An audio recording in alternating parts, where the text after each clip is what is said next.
Unsere Ernährung ist im Wandel. Zwar sind aktuelle Hypes und Innovationen und damit einhergehende Zukunftserzählungen und Visionen oft ein gefundenes Fressen für die Medien, doch selten mit der Realität vereinbar. Dieser Vortrag beschreibt den Wandel der Ernährungskultur und warum die Zukunft weder im romantischen Bio-Wunderland noch im effizient skalierten Technologieszenario liegt. Er porträtiert die Blockbuster des Wandels, die Megatrends und wie diese aktuelle Foodtrends beeinflussen und treiben.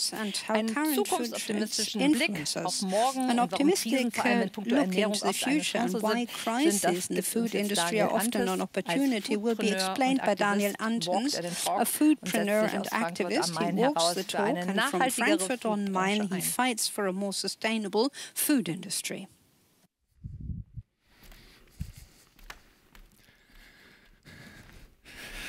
Hello everybody, my name is Daniel and I'm happy to share my keynote about the future of food and how megatrends shape our food culture of tomorrow.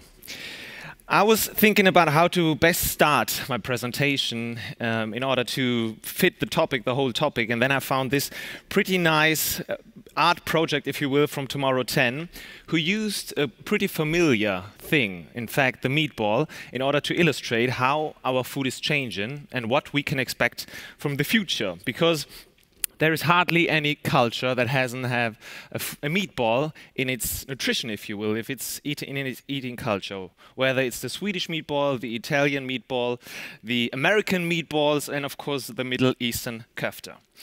So what can we expect from the future? Well, first of all, of course, there is the urban farmer's meatball, because we know that urban farming is booming. And Corona, if you will, has increased this trend, because more and more people nowadays are growing food as local as possible. But the future doesn't end there, because we also have, of course, other futures. For instance, the artificial meatball. We cannot talk about the future of food without talking about in vitro meat, of course, because we know that our meat consumption is way too high and we need to come up with alternatives to meat. And what better to grow food than in a lab? In vitro, if you will, and we know that the first lab-grown beef burger was about $250,000 US. It is now by only $10 US, and we can expect the alternative, the in vitro meat burger, to hit the shelves next year. Then, of course, we have to talk about the wonderful waste ball, because we know, according to a new study from the FAO, that 1/3 of the food that we produce worldwide ends up as waste. And the majority of that waste is still perfectly edible. So we have to come up with solutions in order how to fight food waste, in order to make our food system altogether more sustainable and more fair. Then, of course, we have the techies. We have the ones that came up with the mighty powder ball, if you will, because powdered food has also been gaining a lot of traction lately. And the meal replacement, if you will, is available in both powder form and liquid form. And we don't have to cook, we don't have to eat, if you will. We just can drink one drink with all the nutritions that we need. And the best of all, in the future, we can match that powder ball directly to our DNA, our most personal nutrition. Then, of course, there's the lean green algae ball, because we know that our soil is under stress and soil scarcity is a big topic. So we have to come up with new areas on where we can produce food. And what better than to produce food as in the ocean, because we know we live on the blue planet, 70% of our Earth's surface is water, and why not come up with solutions in order how to grow food underwater, if you will, big greenhouse gases underwater. The 3D printed ball is another pretty neat future, if you will, because we know that we can use technology in order to come up with most personalized foods that are about to revolutionize the way we produce food in general. And last but not least, of course, we have to speak about the crispy bug ball, because we know that insects are also hitting the European markets, are also coming up in the nutrition, in the food industry, in Western cultures, although already 80% of the world's population has insects on their, if you will, menus for quite some time now. But due to the fact that we have to think about more sustainable and more healthy options, insects are also hitting Europe as well. So these are, if you will, the futures of food. These are the futures of the way we deal with food, the way we eat food. And you can ask yourself, is this the future altogether? And I would say not quite sure yet. The fact is that when we look at media, when we look at studies, when we look at projects, we always seem to look at one certain future. Either it is the future of insect food, because we have to save the planet, or the future of lab-grown meat, or lab-grown fish, if you will, or the future of the algae, or the future of nutrigenomics. So every time we look at the media, there seems to be just one future, and we cannot really do something about it, which is a hoax, which is a joke, because the future is not written yet. We are about to create future, and so there are different futures. Now, what can we do? How can we deal with future? How can we create future? First of all, we have to look at social change, because in food, we can see social change. There once was a philosopher who called, if you will, food a social phenomena, a social totality, because everything that changes in society, first and foremost, happens on our plates or in our glasses. So if you will, we are at the front line. We are the progressive avant-gardes who in fact deal with social change at first, because we are foodies, we are active in the food industry. But if we now want to deal with changes, current changes in the food industry, we first have to look at the blockbusters of change. We have to look at megatrends, because they eventually are the big waves of change, if you will, that change the way we eat, change the way we shop food, change the way we cook, generally change everything when it comes to food. And so we have to look at the human being. We have to look at human needs and changing behaviors in order to get a clue about what the future holds for us as society. And we at the Zukunftsinstitut, at the Future Institute, have a model that makes it quite easy to deal with social change, whether you're active in the food industry or the mobility industry or the energy industry. And what we basically do is this. It doesn't really need much for you in order to understand what picture here is depicted on the presentation. In fact, it's a slice of pizza, and you just need a few pixels in order for your brain to understand a bigger picture about it. And this is pretty much what we do with social change, because the human brain likes information as easy as possible. But social change, on the other hand, is a very complex phenomenon. You can spend years researching and studying social change in order to get a glimpse, nearly just a glimpse of what's really going on. But we actually try to do that in order to put social change completely in just in a metro map, in a tube system, in order to make it more understandable, more easy to work with. And so what you can see here are the megatrends in terms of metro lines and the subtrends in terms of, if you will, train stations. So everything that happens today, regardless of the branch, the industry you're working in, regardless of your culture, you're about to experience those trends, more or less. So whether it's neo-ecology, so the big trend of sustainability, whether it's the big health trend, which due to Corona has increased quite significantly, or the megatrend of individualization, which is changing the way we eat, changing the way we shop for quite some time now in the food industry. So this pretty much is everything that happens today, and it's quite exciting. It's quite really also challenging to work with, because nearly every megatrend can be seen on our plates. Nearly every megatrend has quite a significant impact on the way we deal with food, on the way what we eat, where we eat, and when we eat. Just think about what we eat. The megatrend health, the megatrend sustainability, and of course the megatrend individualization. For the past years and for the years to come are radically changing what we eat. But if I would have to choose the most important megatrends that the food industry has to deal with these days, most certainly then we would have to talk about those megatrends. We would have to talk about health, because we know that nutrition, or the way we eat and what we eat, is radically changing, and that, if you will, tasty and healthy are no longer contradictions, because they can fit quite well these days, because tasty food is also quite healthy these days due to pimping, due to nutrigenomics, for instance.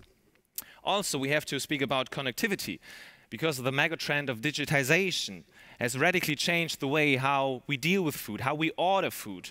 E-commerce is finally getting traction, and we order food online, for instance. Individualization, on the other hand, lets us tailor food plans directly to our DNA. We can use DNA profiling, nutrigenomics, and of course 3D printing in order to come up with food that fits us perfectly. And of course, in times of climate change, we have to talk about neo-ecology, the big megatrend of sustainability, because we have to look at ways in order to come up with alternatives to meat on the one hand, come up with alternatives to waste on the other hand, and generally dealing with climate change, biodiversity loss, and of course, resource scarcity. So what are the big food trends of 2021? What are the big food trends that you most certainly can see at the Anuga this year? Now, if you would have to hit Google and type in food trends 2021, you most certainly would get one of those pictures. You would get alcohol-free gin, you would get chocolate hummus, and you most certainly would get moon milk, which, and now is the sad part, aren't really food trends. We talk about products here. We talk about hypes, if you will. That, at the very end, are the result of the big megatrend of health. Because now we think about food that is more healthy for us, that can solve big social diseases like diabetes and obesity. And so we speak about chocolate hummus, for instance, as a sweet snack for in between, which is way more healthy than the normal chocolate bar you would put in your mouth. But that brings me to another important aspect about dealing with the future of food, dealing with food trends in general, is that most of the trends that we see on the internet or see in the media aren't really food trends, because food trends are, if you will, phenomena that are at least 10 to 15 years durable and change the way we eat during that time. What we've seen are micro-trends. So they are just product trends, niches, if you will, hypes that are in season for half a year or even shorter, but next year nobody talks about them anymore. But these are the results of consumption trends, are the results of food trends that are way more durable. And as I said before, food trends, on the other hand, are just a result of megatrends, because they are the blockbusters of change. They change the way we eat, that change the way we shop, and change the way we deal with food in general. So we can put these, if you will, microtrends, the chocolate hummus, the moon milk, and of course the alcohol-free gin, into a cluster of food trends that is a consequence of the big health megatrend. And then we speak about healthy hedonism. Then we speak about soft health. So food trends that are changing the way we eat in a way that they are more healthy alternatives, in a way that they combine healthiness and pleasure, or indulgence, if you will, which hasn't been quite easy to do 10 years ago, as you most certainly can remember. But if we would have to be more accurate, we would have to say that sharp contours around those clustered of food trends don't really make sense at all, because they are merely for better understanding what food trends we can combine, or what food trends are the result of a certain megatrend. But like megatrends, food trends themselves are sometimes interdependent, as they reinforce each other or as they weaken each other. One example of doing food trend research, and one pretty important aspect of understanding how change is happening, is the principle of recursion. If my talk is finished in about 15 minutes and I go back to the station and I go to the magazine shop and come up in order to buy me something to read, I would find those two magazines directly lying beside each other. And you can ask yourself, are we going to become a society of vegans? Or are we still the carnivores that we used to be for hundreds and thousands of years? The future itself lies in between, as we can see that more and more people become flexitarian, so part-time vegetarians. And when they eat meat, they look at aspects like quality, transparency, and of course, origin. And this is a big megatrend, because more and more people, more and more households try to eat less meat, try to look at the quality of the meat when they eventually eat meat, because they know about big topics like climate change and of course also health issues. Another example where we see a recursion happening is the fact that in general trend crises, they long for emergence, if you will. Every strong trend has a counter trend. And so the globalization of our food industry led to a stronger longing for regionality, for regional products, for regional methods of preparation, if you will, because there was a big need in society for familiarity, authenticity, and generally security. And we can find that in the region, more than we can find it in global processes. Another example would be the standardization of our food industry. So the fact that we nowadays are able to eat the same burger nearly on every place of the planet of the Earth due to the fact that we had those standardized processes, due to the fact that we have those big players that offer us food in the same shape, in the same taste area in nearly every nation on the planet. But of course, that led to the fact that it provoked, if you will, the slow, the nature, and the true artisan food trends, which then, on the other hand, satisfy the need for mindfulness, for responsibility, for culture, for heritage. And so standardization provoked the slow food trend, which is still very big when it comes to cooking food, eating food, and dealing with food. And on the other hand, the convenience trend of our food industry led to the fact that we asked ourselves, how can we do those things ourselves? Because when we looked at the ingredient list of the food products in the supermarkets, we didn't understand a single word anymore, and they got longer and longer. And so one day we decided, we don't understand the food any longer, we want to do it ourselves. And this is why we came up with urban gardening, for instance, with tomato plants on the balconies, for instance, and herb gardens in supermarkets. So here, urban food, which tries to reduce the distance between us and everything that lands on our plates at the very end. So to sum up the mechanism behind it, every trend has a counter trend.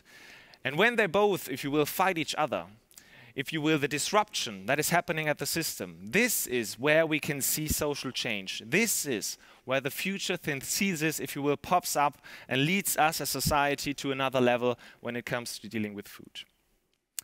Another aspect that really happens fast due to Corona is the fact that there is no offline or online any longer, because we live in a digital world, and the term real digital became more and more popular because due to Corona, we ordered food online, tons of it, lots of it. Even in Germany, we started e-commerce, so we shopped food online.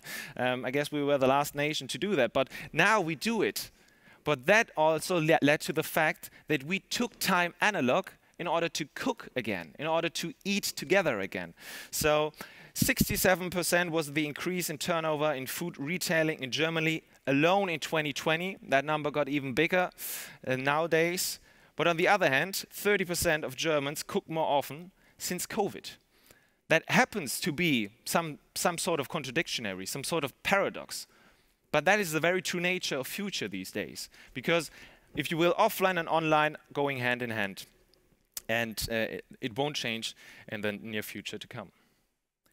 This is also why I would say the Corona crisis is an opportunity, is more an opportunity than it is a threat to the food industry in general, because we were able to see spots where the food industry didn't work very well in the last past.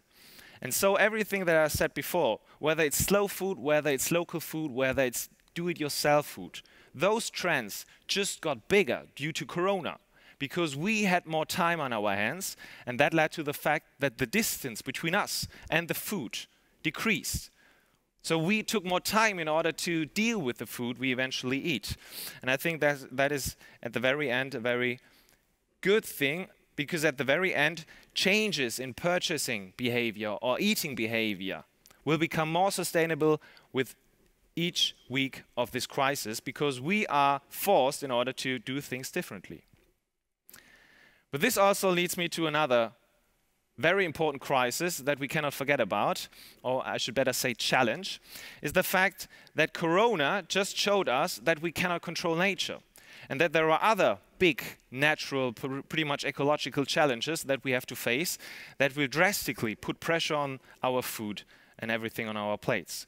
So we have to speak about climate change, we have to speak about resource scarcity, and of course we have to speak about biodiversity loss. Because at the very end, those are the foundations in order to come up with food, in order to, if you will, eat and get everybody on planet Earth saturated. Well, then, of course, we can speak about arenas of transformation. So what can we do about those big challenges? And of course, in Germany, we say Energiewende, so the energy transition. We have to speak about a circular transition. So an economy where there is no waste, particularly in the food industry. It cannot be that 1/3 of the food that we produce ends up as waste, even though the majority is still edible. So we have to think in circles. And of course, at the very end, we have to talk about consumer change. How can we, if you will, induce behavioral change for the better, for more sustainable and healthy options in society? And this is another aspect where we can see that Corona has done very, very much good, if you will, because we see an evolution of the consumer towards a prosumer.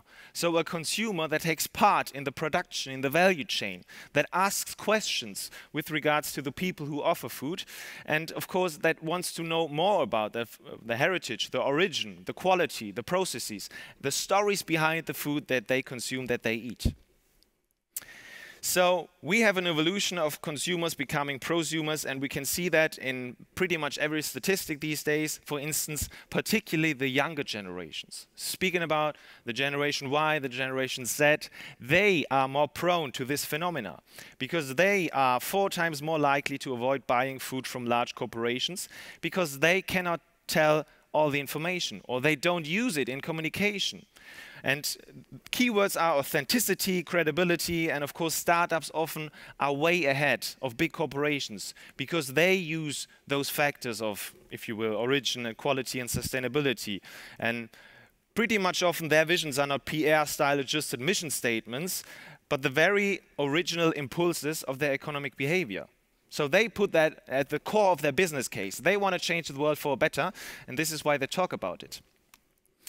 So at the very end, if you look at the future of offering food, it has to be about transparency, it has to be about trust, and it has to be about resonance. Because transparency is increasingly measured by how authentically companies generally commit themselves to challenges such as climate change or biodiversity loss.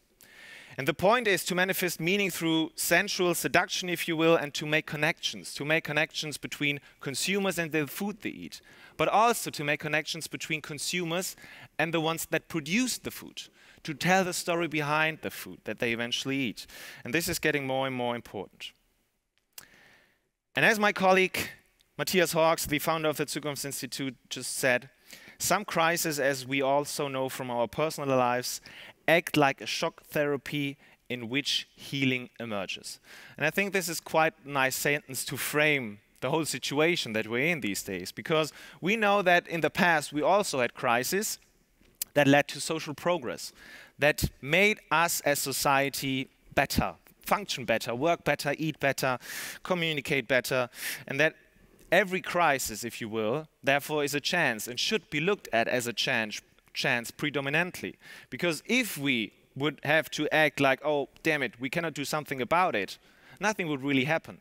But if we touch upon those challenges in a constructive manner, we can make really good change. And now you can ask yourself, so what is the future of food then?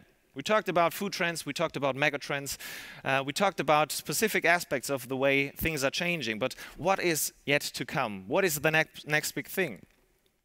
Well, we could say that we are here. And I have the feeling, as I said at the very beginning, talking about the future of food, normally it's just a two-street way. So there are ones that want to go back, that want to stop this whole future thing, and that see the best picture in a romantic, the whole family eats at a table with food that have you grown in your small garden kind of world. And there are the others that are actively forcing more future, predominantly with technology, in order to come up with a world where we don't eat anymore because we drink porridge-like smoothies that have all the nutritions that we need directly matched to our DNA. And of course, if we really want to cook, we let cook for ourselves with a robot who of course uses 3D-printed technology with insect flour or in vitro fish paste because we want to eat something more firm. But that, again, I don't see that this is how we can talk about future. This is nothing how we can construct future or how we constructively manage future, because that would be an either-or thing. And there are pretty many people who tell you that future is either that or that, looking at different scenarios, having big narratives about the future. Like the media itself, it's either that street or that street. I would say there is pretty much something in between.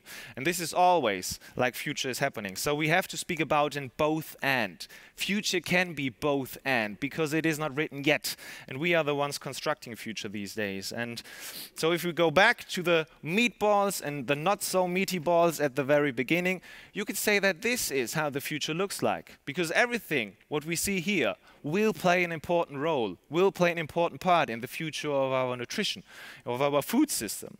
But I would go even further and say it could also look like that. And you even could double that, because there are more food trends that are changing the way we deal with food. And there is not one single future. And this is pretty much important. And the important part also is that like this, we can tackle the several ecological and social challenges that we are facing as society. And at the very end, this makes us more resilient, because the more, if you will, eggs we have in our basket, the better we are prepared for future crises. Or should I say, future opportunities or challenges that we haven't addressed yet. And with that, thank you for your attention.